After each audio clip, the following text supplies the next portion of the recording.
Assalamualaikum warahmatullahi wabarakatuh. Perkenalkan, nama saya Ken Ksatria Bahari. Pada kesempatan kali ini saya akan menjelaskan dan mempresentasikan topik webinar saya yang berjudul penggunaan CodeIgniter untuk pemula. Pada webinar kali ini saya akan membahas tentang beberapa topik, yaitu pengenalan CodeIgniter yang berisi apa itu framework, apa itu CodeIgniter, sejarah perkembangannya seperti apa, keuntungan dan kelemahannya seperti apa. Selanjutnya saya juga akan membahas tentang struktur dari MVC seperti pengertian dan konsep, keuntungan penggunaan, implementasinya seperti apa, dan lain-lain.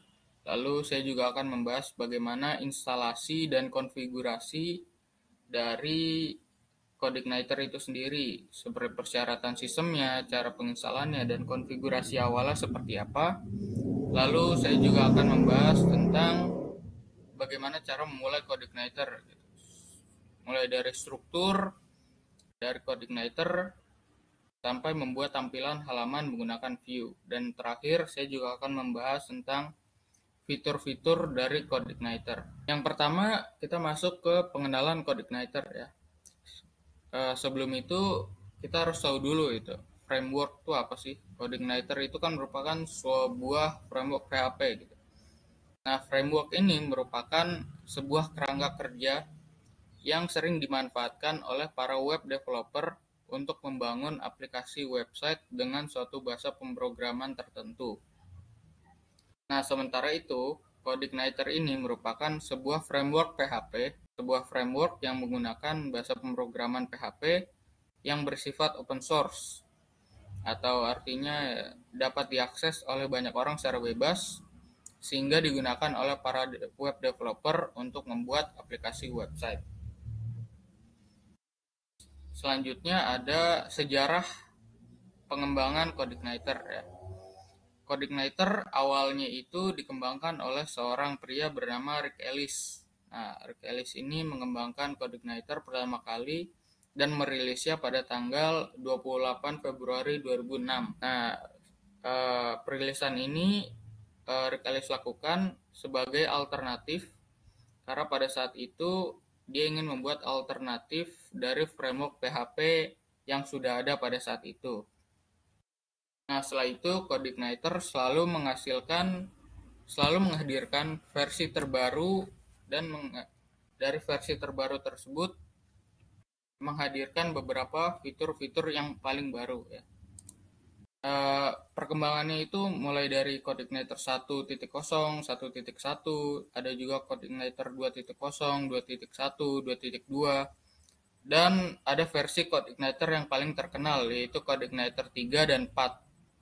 Nah, CodeIgniter 4 ini sudah digunakan secara massal pada tahun 2020 lalu. Nah, meskipun begitu, ternyata masih banyak orang atau banyak web developer yang masih menggunakan CodeIgniter 3 karena berbagai alasan, seperti sudah terbiasa, atau juga ada yang memiliki alasan terkait dengan kesesuaian hosting yang digunakan, seperti itu. Lalu dilanjutkan dengan keuntungan dan kelemahan ya. Keuntungan dan kelemahan penggunaan CodeIgniter.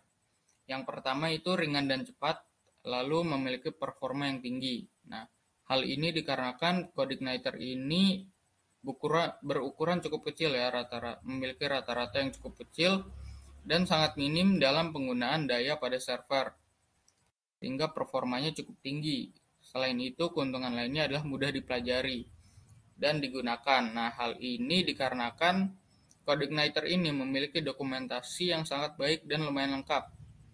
Lalu sintaks dari CodeIgniter ini juga cukup sederhana dan cocok untuk pemula yang baru ingin terjun gitu menjadi seorang web developer. Selain itu ada juga sangat modular. Sangat modular ini artinya web developer ini sangat dimudahkan gitu dalam mengembangkan dan memelihara aplikasi dari web ini. Selanjutnya ada stabil dan handal. Lalu ada kelemahan penggunaan CodeIgniter. Yang pertama itu tidak ada dukungan resmi. Selanjutnya ada pembaruan terbatas.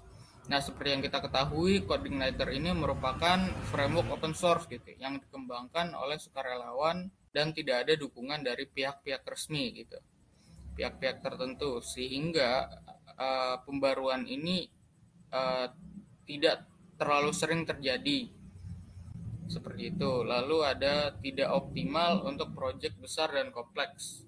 Nah, hal ini dikarenakan ya tadi pembaruan yang terbatas gitu. Kurangnya dukungan untuk beberapa fitur dan teknologi modern. Seperti itu yang menyebabkan proyek besar dan kompleks ini kalau dikerjakan menggunakan CodeIgniter akan tidak optimal. Lalu ada yang terakhir, kelemahannya itu tidak ada struktur baku aplikasi. Nah, CodeIgniter ini tidak memiliki struktur baku ya, struktur aplikasi baku. Artinya, misalnya kita ingin membuat project gitu, kita harus menentukan sendiri struktur aplikasi dari project kita dan yang sesuai dengan kebutuhan project kita gitu. Jadi ini sangat customable, sangat bisa diubah-ubah, tapi kelemahannya tidak ada struktur bakunya. Seperti itu. Lanjut kita ke topik yang kedua, yaitu konsep MVC. MVC ini merupakan singkatan dari Model Views Controller. Nah, pengertian konsep MVC ini apa sih sebenarnya? Nah, konsep MVC ini merupakan pengembangan perangkat lunak yang memisahkan tugas-tugas aplikasi menjadi 3 bagian. Yang pertama bagian model, views, dan controller. Nah, kita bahas satu-satu ya. Untuk model, nah, bagian pertama yaitu model. Model merupakan komponen yang bertanggung jawab untuk mengakses atau memanipulasi data pada database gitu. Model ini dia kayak bisa ngambil data, bisa nyimpen data, bisa memperbarui atau bahkan bisa menghapus data dari database. Nah, model ini biasanya ada di struktur CodeIgniter bagian application, nanti ada di folder model, dia punya folder sendiri. Selanjutnya ada views. Views ini merupakan komponen yang bertanggung jawab untuk menampilkan data pada para pengguna gitu. Selanjutnya ada controller. Controller ini merupakan komponen yang bertanggung jawab untuk menerima permintaan dari pengguna. Nah, permintaan-permintaan itu akan diproses dan kemudian mengirimkan hasilnya ke view, ke bagian views. Nah, simpelnya controller ini digunakan untuk menghubungkan antara bagian model dan juga bagian dari views-nya ini. Dan controller juga mengatur misalnya suatu metode itu digunakan gitu. Ketika suatu URL dipanggil, controller ini yang ngatur gitu. Ketika suatu metode digunakan seperti itu. Selanjutnya di sini ada keuntungan konsep MVC. Beberapa keuntungan konsep MVC itu sebenarnya banyak ya. Di sini saya ambil 3 sebagai contoh. Yang pertama adalah pemeliharaannya menjadi lebih mudah.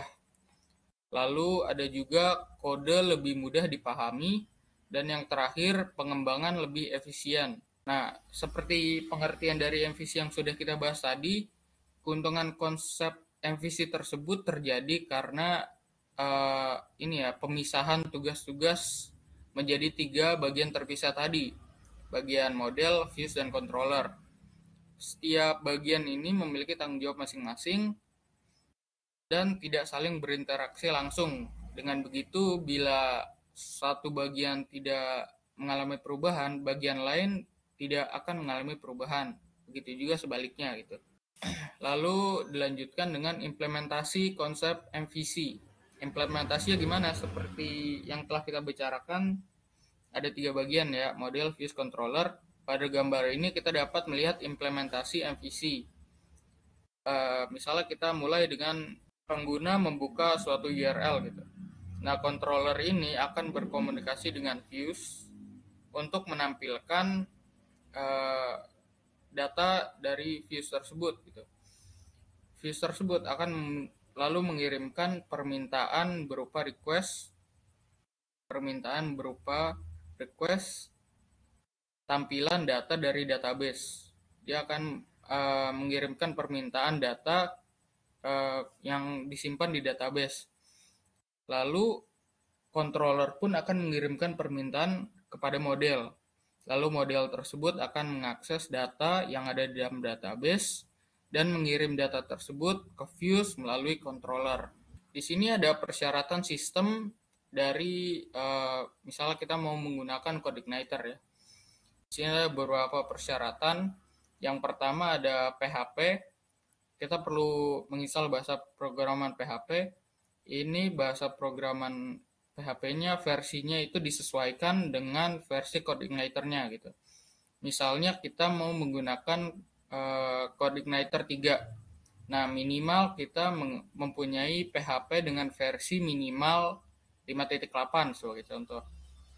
Lalu untuk CodeIgniter 4 kita minimal punya PHP dengan versi minimal 7.4. Itu disesuaikan versi PHP-nya dengan versi CodeIgniter yang akan di-download seperti itu.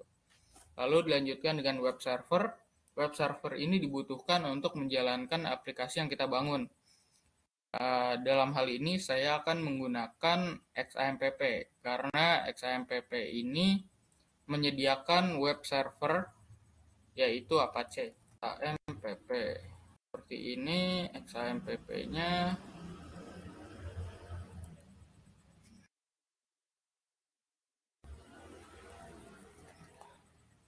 Di sini XAMPP-nya kita dapat gunakan untuk web server ya. Kita dapat menggunakan Apache di sini. Dan selanjutnya kita juga membutuhkan database. CodeIgniter bisa menggunakan berbagai macam database, tapi yang paling umum kita menggunakan MySQL. Nah, dalam hal ini kita juga bisa menggunakan XAMPP untuk database-nya. Di sini ada Apache dan MySQL. Kita bisa menggunakan XAMPP ini untuk mengatasi persyaratan web server dan database. Selanjutnya untuk sistem operasi, ya, ini dapat dijalankan di berbagai macam sistem operasi ya.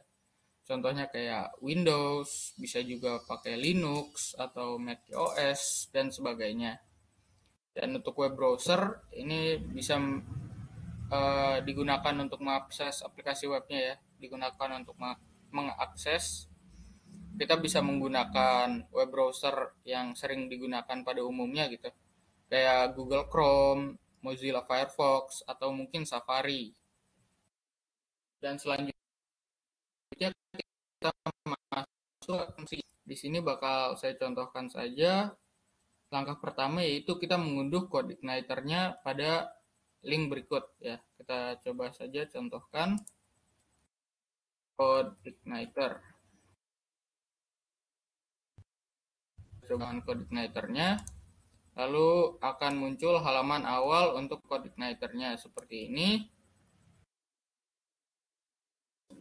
Pada tampilan awal ini akan diberikan pengenalan tentang apa sih CodeIgniter itu, kenapa CodeIgniter itu digunakan dan sebagainya.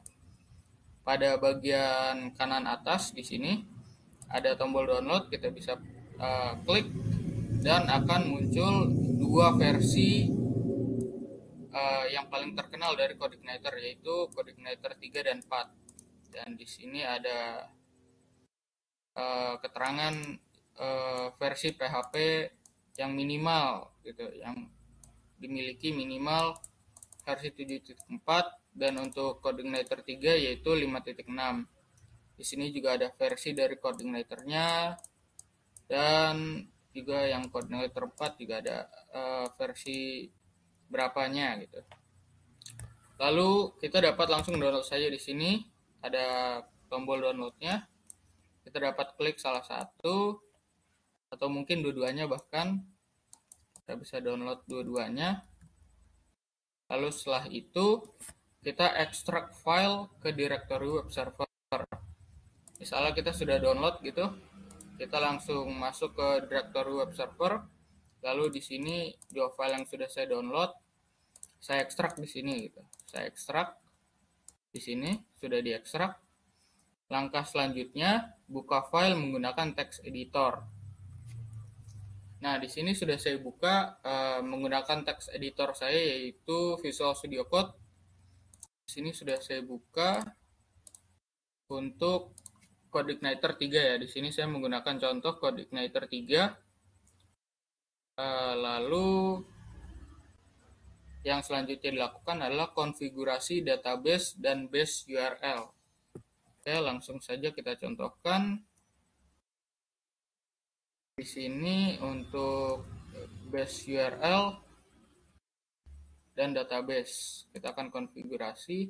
Pertama dari database, di sini kita dapat mengisi username, password, dan database ya. Untuk username kita dapat mengisi default, root, dan database-nya. Sebagai contoh di sini saya memiliki database berjudul home. Setelah itu kita save, dan selanjutnya kita ke configuration. Di sini base URL-nya kita dapat dari localhost.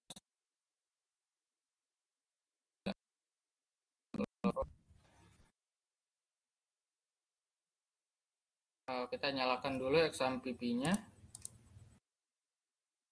Lalu setelah XAMPP-nya sudah nyala, kita refresh. Dan di sini kita ke folder web servernya. Kita buka CodeIgniter, file CodeIgniter 3-nya, dan di sini sudah terlihat ini halaman awal ya, halaman welcome dari CodeIgniter-nya. Di sini URL-nya kita copy ke base URL di sini. Seperti itu. Dan konfigurasi awal sudah selesai. Seperti itu. Selanjutnya saya akan cobakan ya. Saya akan cobakan bagaimana menampilkan halaman awal menggunakan views seperti itu. Pertama di sini kita ganti dulu index page-nya, kita hilangkan dulu. Lalu database bisa kita hapus. Root-nya kita bisa ganti jadi welcome, jadi home ya. Root-nya kita ganti jadi home. Lalu di controller kita tambah sebuah file bernama home.php. Home-nya ini huruf awalnya kecil, huruf awalnya besar ya. Karena kalau huruf awalnya kecil itu nggak bakal bekerja. Lalu kita kopikan saja.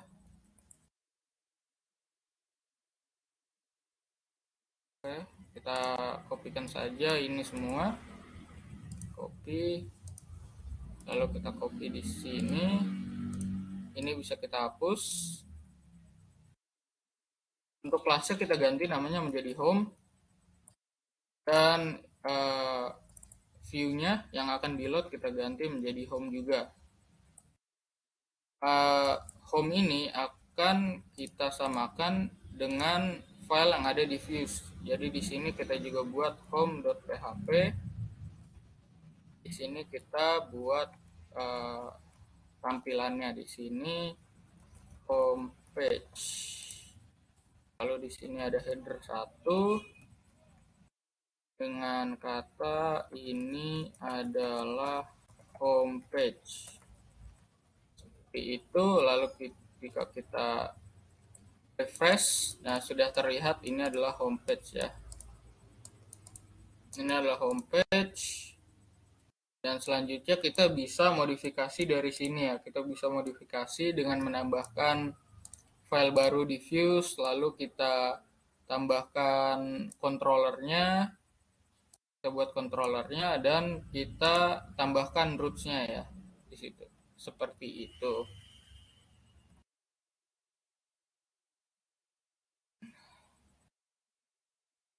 Selanjutnya saya akan membahas tentang struktur dari CodeIgniter.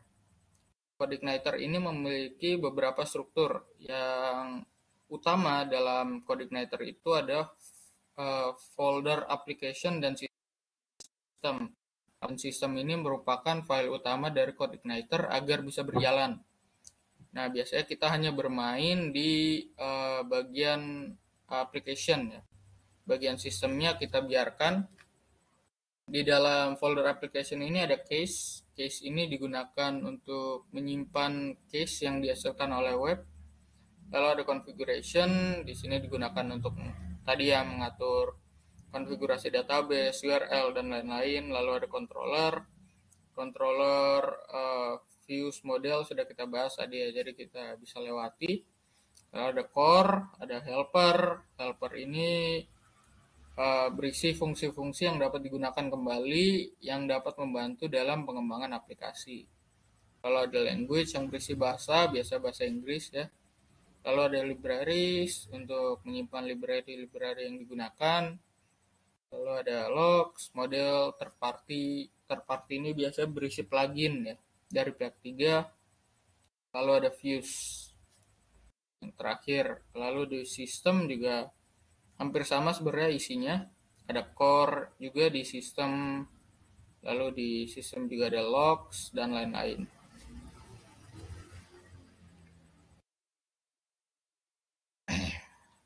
Selanjutnya kita akan masuk ke topik yang kelima ya.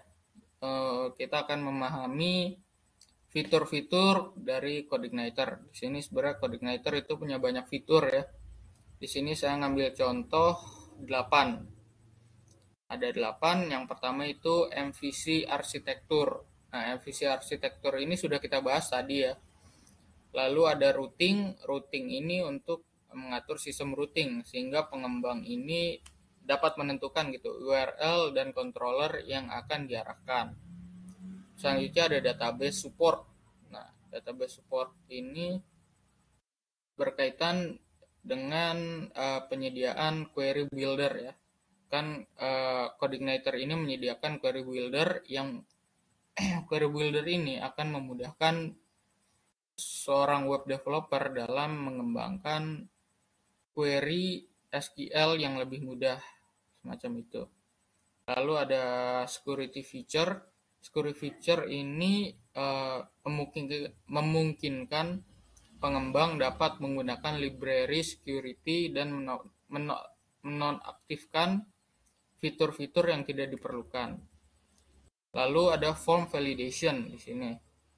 Form validation ini memungkinkan pengembang dapat memanggil library form validation dan menentukan aturan validasi dari setiap field form yang ada. Selanjutnya ada error handling. Error handling ini memungkinkan pengembang dapat mengatur bagaimana pesan kesalahan akan ditampilkan. Selanjutnya ada caching. Ini memungkinkan seorang web developer untuk menggunakan kelas cache dan menentukan bagaimana data yang sering diakses akan disimpan ke dalam cache seperti itu.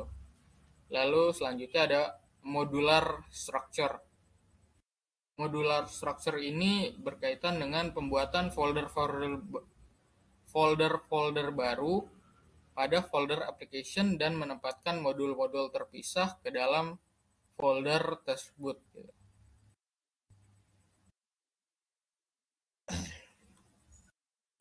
Selanjutnya di sini ada cara penggunaannya ya. Sebelumnya kita membahas tentang ada apa aja sih fitur-fiturnya, dan sekarang kita bakal membahas tentang bagaimana cara penggunaannya. Yang pertama itu ada MVC arsitektur. Di sini kita sudah bahas ya, MVC arsitektur itu untuk mengimplementasikan konsep MVC pada CodeIgniter. Pengembang dapat membuat folder, model, views, dan controller pada folder application. Itu cara pengimplementasiannya. Selanjutnya ada database support. Database support ini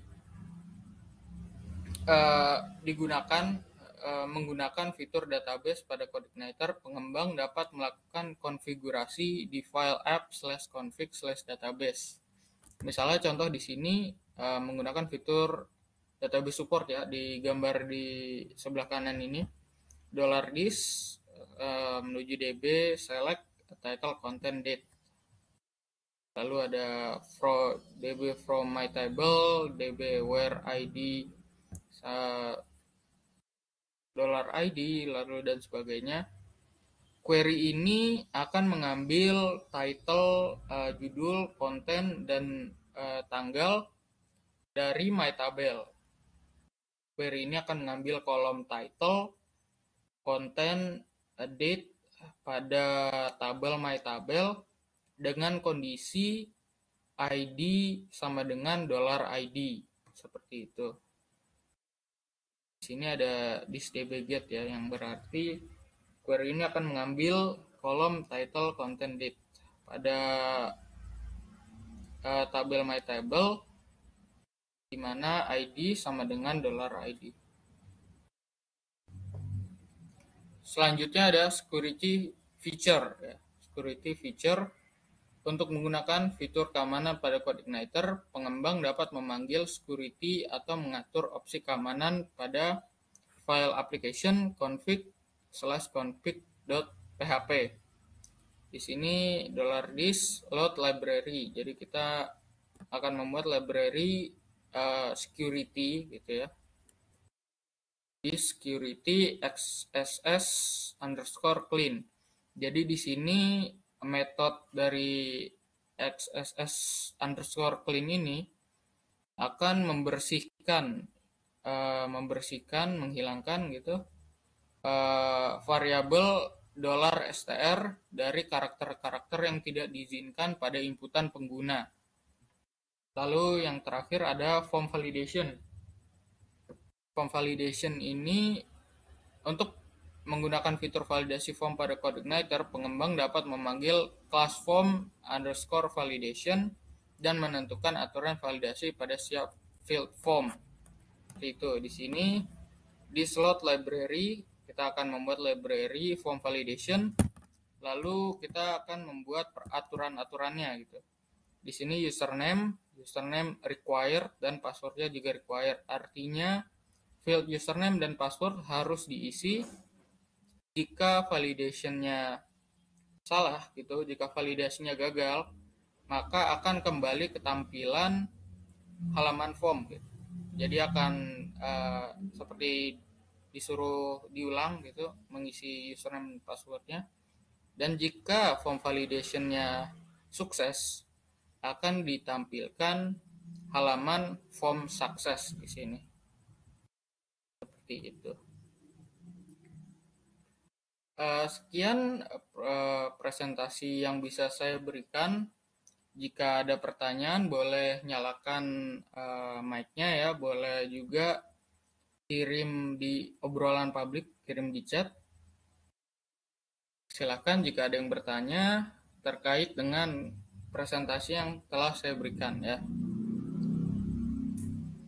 Oke, kita sudah dapat satu pertanyaan.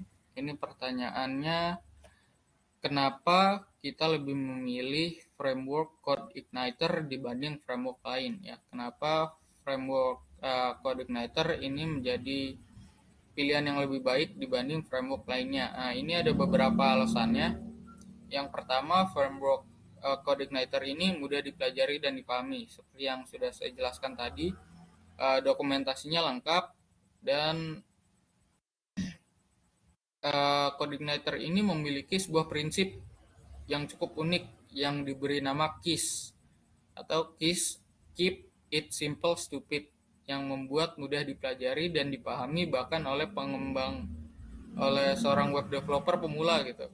Karena ini emang dibuat sesimpel mungkin, bahasa pemrogramannya, sintaksnya, dan lain-lain.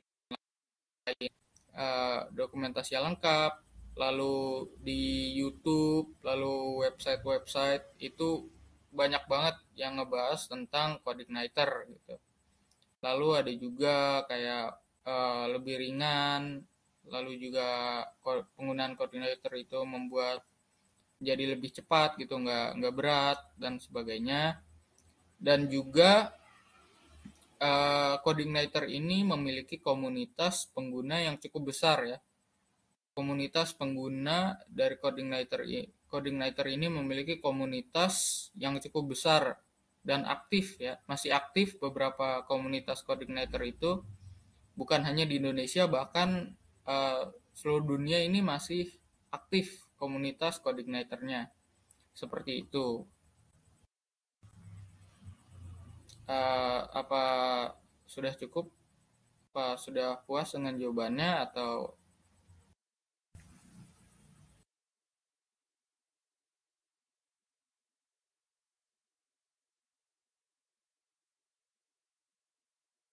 oke?